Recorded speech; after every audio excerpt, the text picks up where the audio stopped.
नमस्कार दोस्तों, आप सभी को बहुत बहुत स्वागत है आपके अपने YouTube channel winners education point पर। यदि आप एमपीपीएससी की तैयारी कर रहे हैं तो आपको ध्यान में रखना चाहिए कि जो एमपीपीएससी क्लियर करने की कुंजी है वह है हमारा मेंस एमपीपीएससी की मुख्य परीक्षा। क्योंकि प्री तो कई बार क्लियर हो जाता है, लेकिन कई बच्चे मेंस में ही अटक जाते हैं। इसलिए आज हमने आपके लिए मेंस का स्पेशल वीडियो बनाया है, जिसमें हम आपको आंसर राइटिंग पैटर्न, किस प्रकार से आपको उत्तर लिखना है, साथ ही साथ आप हमारी सेल का भी समुचित मात्रा में लाभ ले सकते हैं, जिसमें आपको 22, 23, 24 जून को एमपीपीएससी 21, 22, 23 की हैंड रिटन नोट्स मुख्य परीक्षा के प्राप्त कर सकते हैं। समाजशास्त्र, ethics, polity, geography, paper 3, paper 4, paper 5 सभी सब्जेक्ट के नोट्स आप परचेस कर सकते हैं।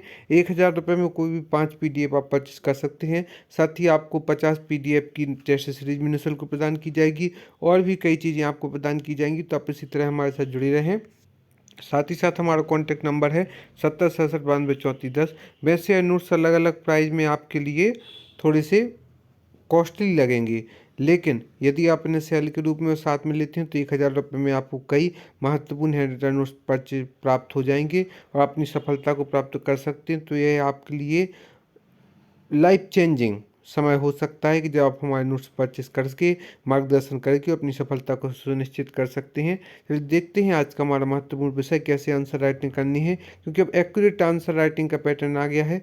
3 मार्कर, 5 मार्कर, 11 मार्कर में अब आपको बिल्कुल एक्यूरेट लिखना है। तो ऊर्जा किसे कहते हैं? कार्य करने की क्षमता को ऊर्जा कहते हैं। ऊर्जा के बारे में सरल शब्दों में हमने जाना कि कैसे हम व्यवस्था लिख सकते हैं। शक्ति किसे कहते हैं? तो ऊर्जा प्रदान करने की दर को शक्ति कहते हैं। शक्ति किसे कहते हैं? ऊर्जा प्रदान करने की दर को शक्ति कहते हैं। अब हम समझते हैं सोलर सेल। तो यह फोटो वोल्टाइक तकनीक से विकसित एक विद्युत उपकरण है सोलर सेल। यह प्रकाश विकिरणों का अवशोषण, संचयन एवं उत्सर्जन करता है। अवशोषण से तात्पर्य होता है ग्रहण करना, संचयन से तात्पर्य होता है संग्रहण करना एवं उत्सर्जन से तात्पर्य होता है निष्कासन करना। तो इस प्रकार से जो सोलर सेल है वह प्रकाश किरणों का अवशोषण भी करता है, संचयन भी करता है और उत्सर्जन भी करता है। अब इसके बाद में हम आपको देखते हैं परंपरागत ऊर्जा स्रोत क्या है। प्रश्न वही हैं जिनके बारे में आप जानते हैं, लेकिन कैसे उनमें व्यवस्थित लिख के शब्दों में जान देकर कैसे जमा के हमें उनको व्यवस्थित लिखना है ताकि हमें फुल मार्क्स मिले। तो आपके लिए यह सब winners education point YouTube channel आदि के माध्यम से प्राप्त होगा। और हम आपको बता दें कि एमपीपीएससी 2021 की परीक्षा जुलाई में है, एमपीपीएससी 2022 की परीक्षा अक्टूबर में है। तो काफ़ी सफिशिएंट समय हो, उसके लिए आप हमारी मुख्य परीक्षा के नोट्स परचेस कर सकते हैं। साथ ही साथ 3 मार्कर एक पीडीएफ है, वह भी हम आपको निःशुल्क प्रदान करेंगे। ऊर्जा के ऐसे स्रोत जिनका पुनः उपयोग नहीं किया जा सकता, अर्थात ऐसे संसाधन जो मात्र एक बार उपयोग के योग्य परंपरागत ऊर्जा स्रोत कहलाते हैं। जैसे कोयला, पेट्रोल, डीजल, कच्चा तेल आदि जो हैं वह परंपरागत ऊर्जा के स्रोत हैं। तो ऊर्जा के ऐसे स्रोत जिनका पुनः उपयोग नहीं किया जा सकता, अर्थात ऐसे संसाधन जो मात्र एक बार उपयोग के योग्य हों परंपरागत ऊर्जा स्रोत कहलाते हैं। कोयला है, जैसे पेट्रोल है, डीजल है, कच्चा तेल आदि है, यह ऊर्जा के परंपरागत स्रोत हैं। इनकी विशेषताएं हैं, यह बहुत महंगे होते हैं क्योंकि यह दुर्लभ हैं। एक बार उपयोग के बाद नष्ट हो जाते हैं, पुनः इन्हें प्राप्त नहीं किया जा सकता। ये बड़ी मात्रा में प्रदूषण भी फैलाते हैं और ये ऊर्जा स्रोत सदैव के लिए नहीं होते, एक निश्चित अवधि के बाद ये खत्म हो जाती हैं। जैसे कि हम कोयला के बारे में देखें तो कोयला एक जीवाश्म ईंधन है। इसका उपयोग घरेलू ईंधन विद्युत उत्पन्न करने में होता है। भारत के प्रमुख कोयला उत्पादक क्षेत्र में रानीगंज, पश्चिम बंगाल, झरिया, धनबाद, बोकारो आदि आते हैं। वर्तमान में जो है ऊर्जा स्रोत है इसका 2/3 विद्युत आपूर्ति के लिए भी जिम्मेदार है। तो आपको बता दें कोयला भी 4 प्रकार का होता है। एक होता है बिटुमिनस, एक होता है एंथ्रेसाइट। एंथ्रेसाइट सबसे अच्छा कोयला माना जाता है। और बिटुमिनस कोयला जो होता है वह हमारे यहाँ घरेलू रूप में उपयोग किया जाता है और सर्वाधिक मात्रा में पाया जाता है। एक होता है भूरा कोयला, जिसे लिग्नाइट आदि भी कहते हैं। इस प्रकार से 4 प्रकार का कोयला पाया जाता है। प्राकृतिक गैस, यही ऊर्जा का परंपरागत स्रोत है। प्राकृतिक गैस भारत में ऊर्जा परिदृश्य में प्राकृतिक गैस की 6% हिस्सेदारी है। इसका प्रयोग घरेलू वाणिज्यिक क्षेत्रों में होता है। भारत में जैसलमेर, मुंबई, त्रिपुरा, कृष्णा, गोदावरी प्रमुख प्राकृतिक ऊर्जा स्रोत हैं। इसके बाद हम आपको बता दें कि परमाणु ऊर्जा के बारे में यदि बताएं तो यह परंपरागत ऊर्जा संसाधन एक चीज़ होगी। इसमें चार चार तीन तीन चार चार पॉइंट दिए हैं, लेकिन आप अपने हिसाब से स्कोर जमा के एक्यूरेट करके कर सकते हैं कि जो परमाणु ऊर्जा है यह परंपरागत ऊर्जा संसाधन है। यह ऊर्जा रेडियो सक्रिय पदार्थ जैसे यूरेनियम थोरियम से प्राप्त होती है। भारत में परमाणु ऊर्जा के प्रमुख केंद्र तमिलनाडु में कलपक्कम, महाराष्ट्र में तालापुर और राजस्थान में कोटा आदि जो हैं, जो कि परमाणु ऊर्जा के प्रमुख स्रोत हैं। इसके बाद में जैसे कि हम आपसे बात करते हैं पवन ऊर्जा। अब हम आ गए हैं नवीकरणीय स्रोतों पर, जिनसे निरंतर ऊर्जा प्राप्त की जा सकती है। नवीकरणीय ऊर्जा संसाधन है पवन ऊर्जा का दोहन जो है पवन चक्कियों के माध्यम से होता है। यह ऊर्जा अपेक्षाकृत सस्ती और प्रदूषण मुक्त है। भारत में पवन ऊर्जा को स्थापित क्षमता जो है 34.98 गीगाबाइट है। आप आज ही हमसे कांटेक्ट करें, हमारे साथ कांटेक्ट नंबर 70 67 92 34 10 पर व्हाट्सअप भी कर सकते हैं, कांटेक्ट भी कर सकते हैं, जो भी आपका डाउट हो। और आज से आपने हमारे नोट से परचेस करके आप अपनी सफलता को सुनिश्चित कर सकते हैं और अपनी तैयारी को सुचारू रूप से जारी रख सकते हैं। ज्वारीय ऊर्जा के बारे में यदि हम समझें तो नवीकरणीय ऊर्जा संसाधन है। इसमें समुद्र के ज्वार और भाटा का लाभ उठाकर बिजली उत्पन्न की जाती है। इस ऊर्जा को विद्युत के रूप में तटीय क्षेत्रों में भी उपयोग किया जाता है। भारत में कच्छ की खाड़ी और बंगाल की खाड़ी ज्वारीय ऊर्जा के अच्छे स्रोत हैं। भारत की पहली जल विद्युत परियोजना भी आपसे पूछी जा सकती है, प्री के लिए इम्पोर्टेंट है, से ही पूछी जा सकती है। तो 1897 में दार्जिलिंग पश्चिम बंगाल में स्थापित हुई थी भारत की पहली जल विद्युत परियोजना। क्षमता इसकी 130 किलोवाट थी। भारत की दूसरी जल विद्युत परियोजना कौन सी है? तो पहली के बारे में हम जान चुके हैं कि 1897 में दार्जिलिंग पश्चिम बंगाल में स्थापित हुई, क्षमता इसकी 130 किलोवाट थी।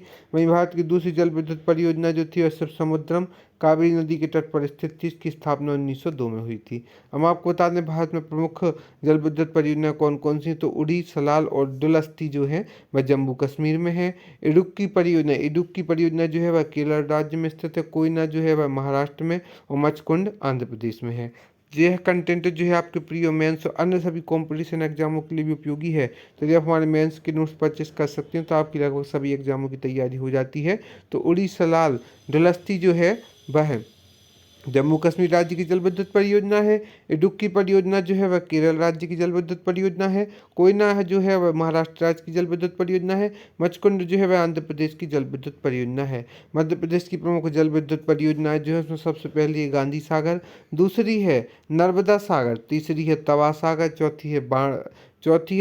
तीसरी है तवा परियोजना, चौथी है बाण सागर, पांचवी है इंदिरा सागर।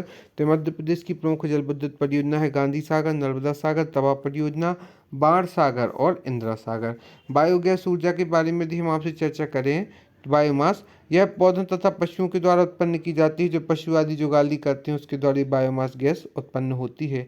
यह ऊर्जा लकड़ी, फसल अवशिष्ट, गोबर, खाद, मल आदि से ही प्राप्त होती है बायोमास ऊर्जा। यह ऊर्जा घरेलू कार्यों के लिए भी उपयुक्त की जाती है।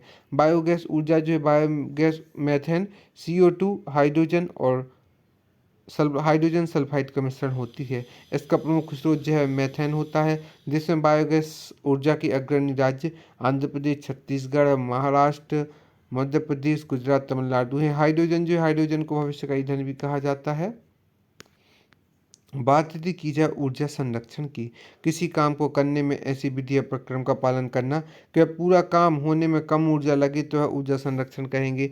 जैसे कि कोई काम चीज़ हम 10 रुपये में लेने गए और वह हम 8 रुपये में लेके 2 रुपये बचा भी सकते थे, तो इस प्रकार से 2 रुपये का हमने संरक्षण किया, बचाए। तो इसी प्रकार किसी काम को करने में ऐसी विधि या प्रक्रम का पालन करना कि वह काम पूरा होने में कम ऊर्जा लगे तो उसे हम ऊर्जा संरक्षण कहते हैं। अब बात आती है, ऐसे प्रश्न देखने में आपको छोटे लगते हैं पर जब पेपर में आते हैं तो हम इनको व्यवस्थित रूप से नहीं लिख पाते, जिसके कारण हमारे नंबर कम आते हैं। तो आपको ध्यान रखना है। ऊर्जा प्रबंधन, इसके अंतर्गत ऊर्जा की आपूर्ति और खपत को नियंत्रित करता है ऊर्जा प्रबंधन।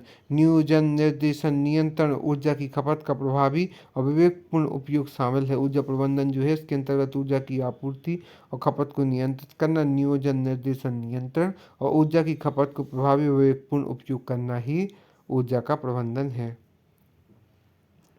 ऊर्जा सुरक्षा हेतु सरकार द्वारा किए गए प्रयास में सबसे पहले थी प्रधानमंत्री उज्ज्वला योजना, जिसके द्वारा अब जो गैस चूल्हे हैं इनका उपयोग किया जाएगा, ना कि जो घरेलू चूल्हे होते हैं मिट्टी या जो ईंट के द्वारा बनाए जाते थे उनका उपयोग ना करके प्रधानमंत्री उज्ज्वला योजना के अंतर्गत सभी को गैस चूल्हे प्रदान किए जाएंगे, जिससे अब गैस के द्वारा ही महिलाएं अपने काम सुचारू रूप से कर सकेंगी, तो जिससे ऊर्जा संरक्षण को महत्व मिलेगा।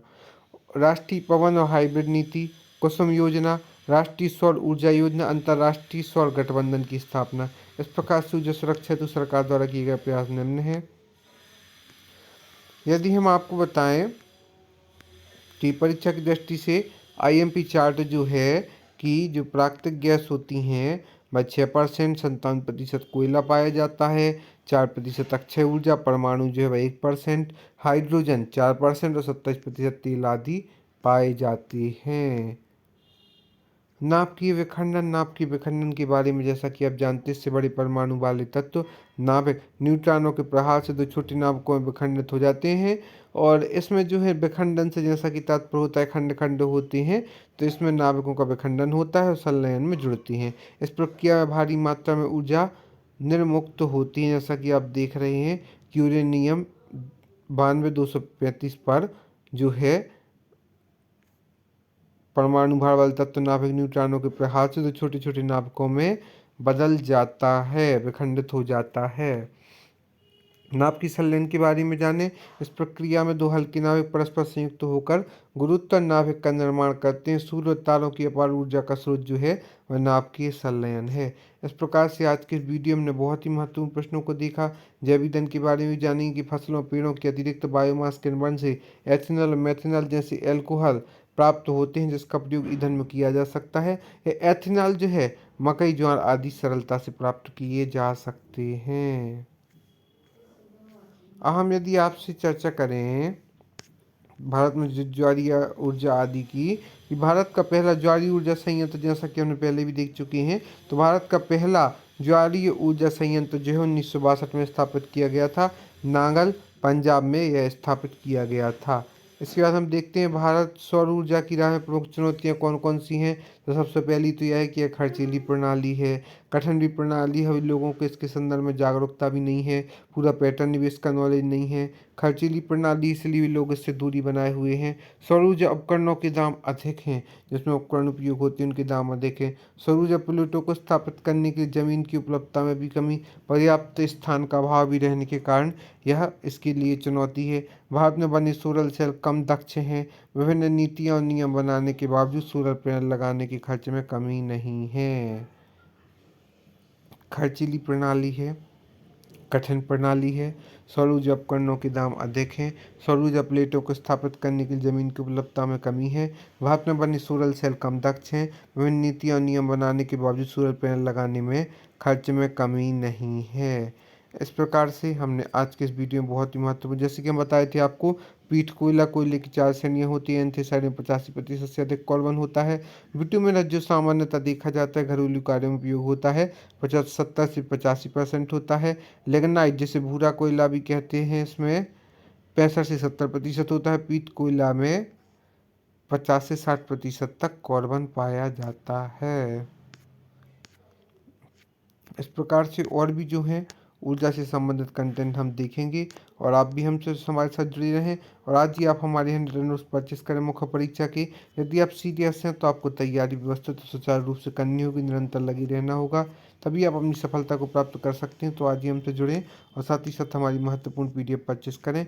आप सभी को बहुत बहुत धन्यवाद दोस्तों, और हमसे जुड़ें और हमारी सेल का लाभ लें।